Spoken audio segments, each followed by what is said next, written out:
नमस्कार, the angle में आप सभी का स्वागत है। इस वक्त की बड़ी खबरें लेकर मैं हूं आपके साथ नीतू शर्मा। सबसे पहले एक नजर सुर्खियों पर। ग्रेटर नोएडा में यमुना एक्सप्रेस वे पर भीषण सड़क हादसा, 8 लोगों की मौत, 30 से ज्यादा घायल, सीएम ने जताया दुख। लोकसभा चुनाव के लिए राजस्थान में कांग्रेस ने जारी की 19 प्रत्याशियों की लिस्ट। जयपुर शहर से ज्योति खंडेलवाल और जोधपुर से वैभव गहलोत को मिला टिकट। जयपुर में बैठकर विदेशियों से ठगे करोड़ों रुपए, 34 गिरफ्तार। अमेरिका, चीन और हांगकांग समेत कई देशों में फैला था नेटवर्क। और आईपीएल में आज हैदराबाद राजस्थान की टक्कर, पहली जीत की तलाश में दोनों टीम। ब्रिटेन की अदालतों में भारतीय भगोड़े कारोबारियों के प्रत्यर्पण संबंधी मामलों की सुनवाई को लेकर अगले कुछ दिन काफी अहम साबित होने वाले हैं। हीरा कारोबारी नीरव मोदी की दूसरी जमानत याचिका पर शुक्रवार को वेस्टमिंस्टर मजिस्ट्रेट कोर्ट में सुनवाई होगी। साथ ही शराब व्यापारी विजय माल्या के खुद के प्रत्यर्पण को हाईकोर्ट में चुनौती देने वाली अपील भी जज के फैसले के लिए आगे बढ़ाई गई है। ब्रिटिश न्यायपालिका के एक प्रवक्ता ने माल्या के आवेदन पर कहा कि सभी दस्तावेज प्राप्त हो गए हैं और अब इस मामले की सुनवाई के लिए एकल जज की नियुक्ति का इंतजार है, जो दस्तावेज के आधार पर फैसला सुनाएंगे। माल्या ने अपने प्रत्यर्पण को ब्रिटिश गृह मंत्री साजिद जाविद द्वारा दी गई मंजूरी के खिलाफ हाई कोर्ट में अपील की है। हालांकि इस मामले में फैसला सुनाने के लिए जज के लिए कोई समय सीमा तय नहीं है। चीफ मजिस्ट्रेट एमा अबुर्थनॉट ने माल्या के प्रत्यर्पण को मंजूरी देते हुए अपने फैसले में कहा था कि उनके खिलाफ कर्ज धोखाधड़ी के पर्याप्त सबूत हैं और प्रथम दृष्टया पाया कि माल्या बैंकों से धोखाधड़ी की साजिश में शामिल थे। माना जा रहा है कि नीरव मोदी की जमानत याचिका पर भी चीफ मजिस्ट्रेट एमा ही सुनवाई करेंगी। 48 वर्षीय नीरव पिछले बुधवार से दक्षिण पश्चिम लंदन में एचएमपी वेंट्सवर्थ जेल में बंद हैं।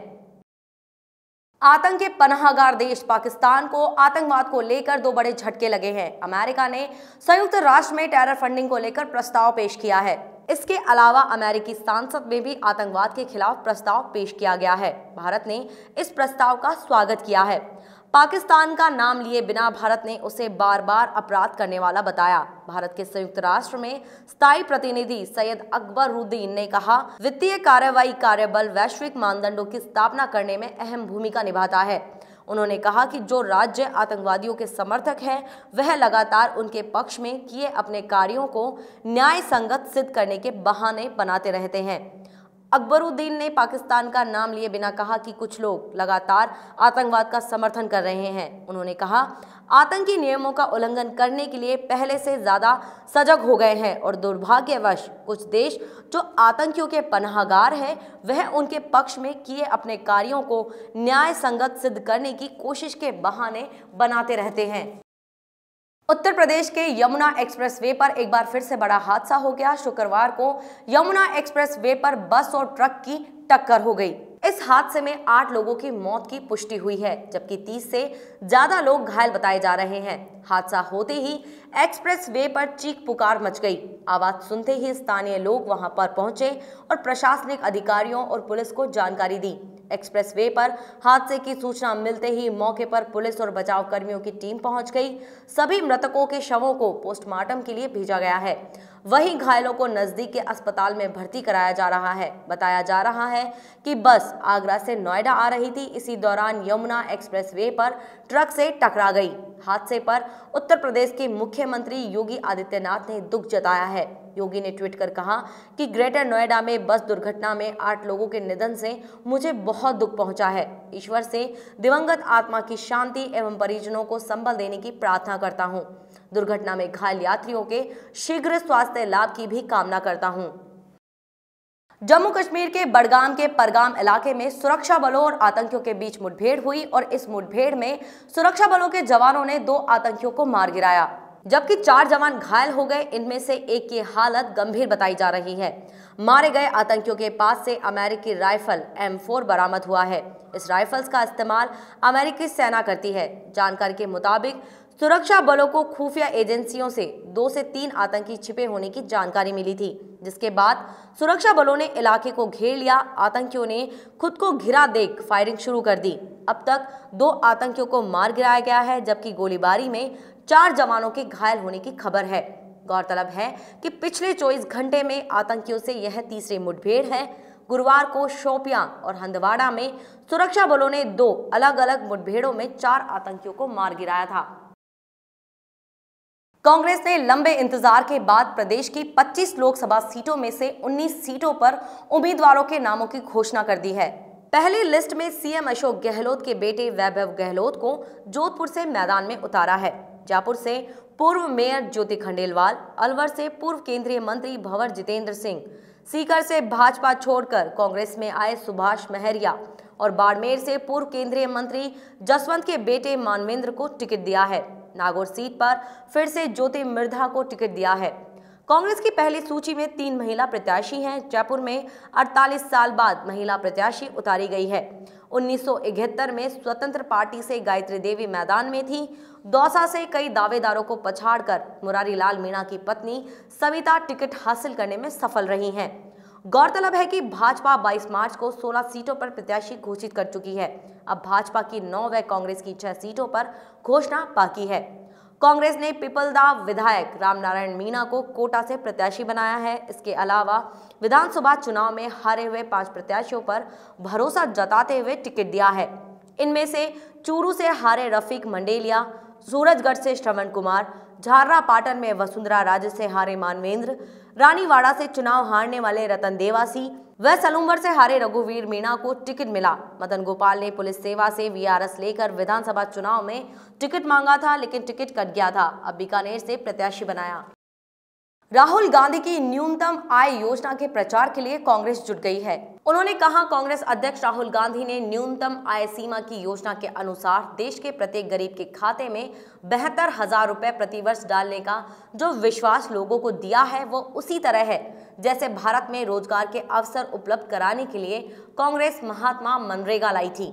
भोजन सुरक्षा गारंटी कानून लेकर आई, सूचना का अधिकार लागू किया, आरटीई अनिवार्य, शिक्षा का अधिकार दिया, पूरे देश में सभी की पहचान सही और सुरक्षित हो उसके लिए आधार कार्ड लागू किया। पीएम ने 2014 में जनता के साथ धोखा करते हुए कहा था 15 लाख रुपए खाते में जमा होंगे, अच्छे दिनों की शुरुआत होगी। यह सिर्फ जुमला साबित हुआ। भाजपा ने जनता के साथ धोखा किया, लेकिन कांग्रेस धोखा नहीं करती है। ये जो राहुल गांधी जी ने जो न्यूनतम आय सीमा की योजना पूरे देश में घोषित की है और लाने की बात कही है, वैसे ही है जैसे हम रोजगार गारंटी कानून लेकर आए। 12,000 रुपये हर 20% गरीब व्यक्ति के खाते में 12,000 रुपये जमा हो जाएंगे। 72,000 रुपये साल के देश के हर उस व्यक्ति के खाते में चले जाएंगे। 6,000 रुपये खाते में जिसकी 12,000 से कम इनकम है। और मैं बता रहा हूँ आपको, उसी पे आ रहा हूँ, फाइनेंशियल वायबिलिटी की बात आप जो कर रहे हैं ये वैसे ही है जब हम नरेगा लेकर आए। मेरी बात सुनिए, महात्मा गांधी रोजगार गारंटी कानून जब हम लेकर आए तब देश में ये चर्चा हुई, वो लागू हो गया। उसकी बुराई प्रधानमंत्री जी ने की पहली लोकसभा के भाषण में। आज उसी नरेगा की वो तारीफ कर रहे हैं। ये सीधे सीधे बात है। ये वैसे ही है जैसे अटल बिहारी वाजपेयी जी ने कहा था, इंद्राणी दुर्गा साष्टांग प्रणाम करता हूं, ऐसा कभी नहीं हो सकता जो काम इस दुर्गा ने कर दिया। वैसे ही है, महात्मा गांधी रोजगार गारंटी कानून लाए, लागू हो गया। सूचना का अधिकार लागू हो गया। राइट टू एजुकेशन लागू हो गया, अनिवार्य शिक्षा। फूड गारंटी कानून लागू हो गया। आधार कार्ड जिसकी हंसी उड़ाई थी लागू हो गया। ये कौन लेकर आया है? ये सब कांग्रेस की देन है। ये वैसे ही होगा।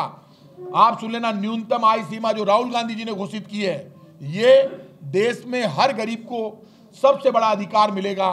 कांग्रेस की सरकार बनेगी। अमेरिका के लोगों को लोन के लिए खाते की लिमिट बढ़ाने का झांसा देकर करोड़ों रुपए की ठगी करने वाले गिरोह का पुलिस ने पर्दाफाश किया है। इस गिरोह का नेटवर्क अमेरिका, चीन और हांगकांग समेत कई देशों में फैला हुआ है। भारत में जयपुर समेत गुजरात, मेघालय व त्रिपुरा में गिरोह कॉल सेंटर की आड़ में ठगी करता है।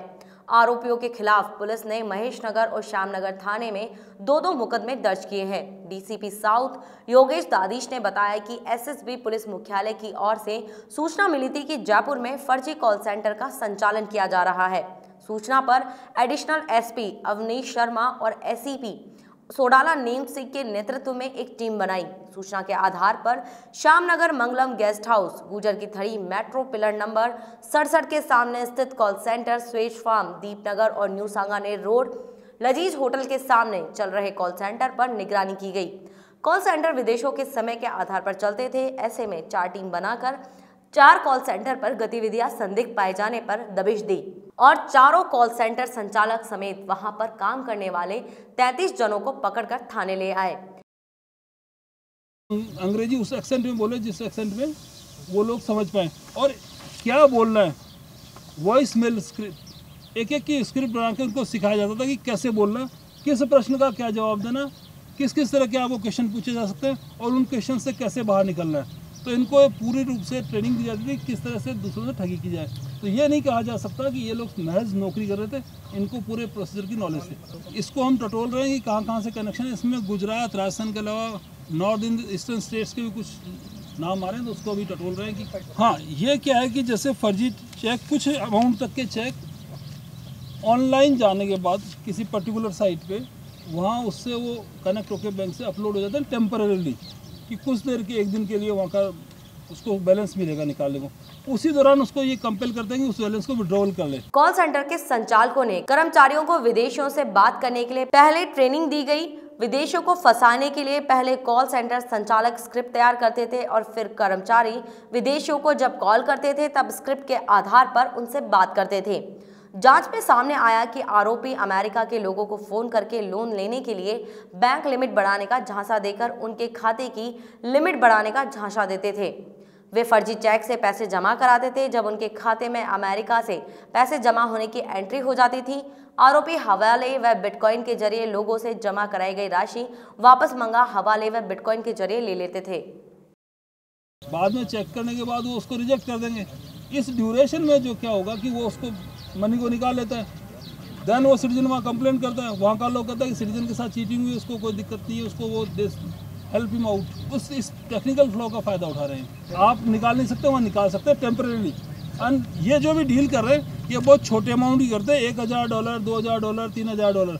और अमेरिकन इकोनॉमी बड़ी है तो वहाँ ये छोटे चेक्स के बारे में बहुत जल्दी पकड़ जाना आसान नहीं है। ये जैसे जो चेक लेके आए हमारे साथी, ये 753 USD का है, दूसरा 443 USD का है। डेटा इस तरह से परचेज करते हैं 9.95 $1 से भी कम अमाउंट में एक आदमी का डेटा वहाँ से इनको मिल जाता है। वो 300 आदमी का डेटा इन्होंने मान लीजिए एक बार में ले लिया। उस डेटे को एनालाइज करके 5-6 बच्चों में बांट देते हैं कॉल सेंटर वालों, जो 50-50 करीब एक को मिल जाता है, वो उनको कॉल करते हैं। राजस्थान यूनिवर्सिटी में पिछले 1.5 महीने से 4 कोर्स के छात्रों को डिग्रियां नहीं मिली हैं। हालांकि छात्रों ने एडवांस में फीस जमा करा रखी है, लेकिन अभी तक यूनिवर्सिटी ने उन्हें डिग्री नहीं दी है। हालांकि छात्रों ने एडवांस डिग्री के लिए फीस जमा करा रखी है, लेकिन अब तक यूनिवर्सिटी ने डिग्री नहीं दी है।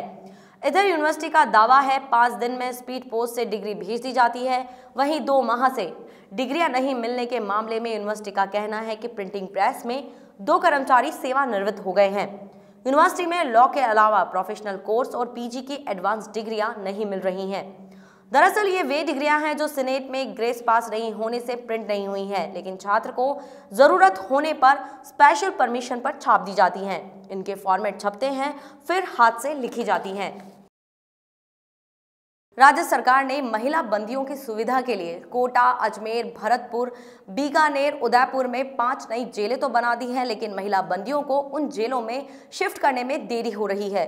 ये जेल 200 बंदियों की क्षमता वाली हैं और इन संभाग मुख्यालयों की जेलों में महिला बंदियों की संख्या 100 से भी कम है। भरतपुर एवं उदयपुर में तो सिर्फ 33 महिला बंदी हैं। जेल मुख्यालय के अनुसार करीब 3 करोड़ रुपए की लागत से बनाई गई इन जेलों के शुरू होने से महिला बंदियों को कई तरह की सुविधाएं मिल सकेंगी। नई महिलाएं जेल शुरू होने से बंदियों को परिजनों से मिलने के लिए ज्यादा समय मिल सकेगा। उनके लिए नई एक्टिविटी शुरू की जा सकेंगी। जो महिला बंदी बच्चों को साथ रखती हैं उन्हें अच्छा माहौल मिलेगा। घरेलू सामान बनाने के प्रशिक्षण भी दिया जाएगा ताकि वे अपने जीवन सुधार सकें। प्रदेश की जेलों में 19,000 से अधिक बंदी हैं। इनमें महिला बंदियों की संख्या 508 है। इनमें 44 महिला बंदी बच्चों को भी अपने साथ रखती हैं। 2 महिला जेलों जयपुर में सबसे अधिक 176 व जोधपुर में 67 महिला बंदी हैं। वहीं बीकानेर में 81, कोटा में 66, अजमेर में 52 महिला बंदी हैं।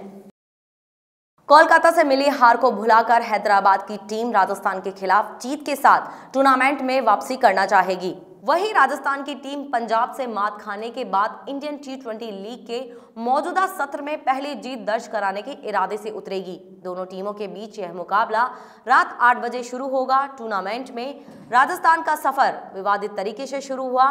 टीम के सलामी बल्लेबाज Jos Buttler Indian team T20 league के इतिहास में माकड़िंग के शिकार होने वाले पहले बल्लेबाज बने, जब पंजाब के कप्तान आर अश्विन ने मैच के दौरान विवादित ढंग से उन्हें आउट किया। राजस्थान की टीम जीत के लिए 185 रन का पीछा कर रही थी और बटलर उस समय 43 गेंद में 69 रन बनाकर खेल रहे थे, जब अश्विन ने उन्हें चेतावनी दिए बिना माकड़िंग से आउट किया। बटलर के आउट होते ही मैच का रुख बदल गया और पंजाब ने इस मुकाबले को 14 रन से जीत लिया। इस बुलेटिन में ये थी अभी तक की खास खबरें। जुड़े रहिए द एंगल के साथ। नमस्कार।